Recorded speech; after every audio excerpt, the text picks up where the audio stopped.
Gender equality, firstly, is not just a female issue. It benefits everyone. So you can't steal my point. It is a hard conversation. Agree. Gender equality in workplace is a hard conversation, but one that we as senior leaders need to have. Agree. I think the equality piece, it's a basic human right that everyone should have access to equal opportunities regardless of gender.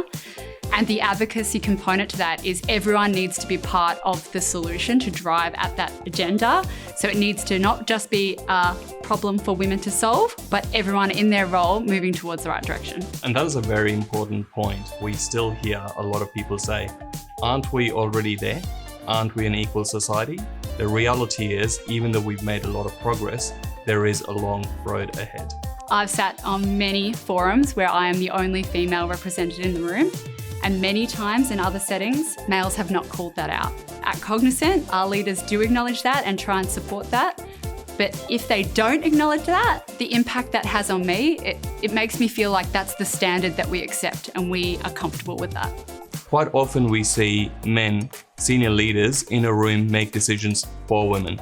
Technology has allowed that conversation to come up in the open. I agree. I think one of the other strengths of technology is that it provides the opportunity for women in particular to access information, learning opportunities and workplace opportunities, which they never had before. I think there's also the balance with some of the challenges it presents. If women are not involved in the design of what is being advanced, even AI, we have the risk of them not being included in the design process, but being impacted by the results. So one way that we're trying to address that challenge at Cognizant is make sure that we involve women's perspectives. We ensure that the data sets are actually representative of those stakeholders that are actually going to be impacted by those positive changes in technology. But ultimately, we're deliberate in design. There are still some misconceptions about gender equality when in fact it is good for business, it helps us as a society being more inclusive, and overall it's good for the economy. We know that when women succeed, everyone else thrives.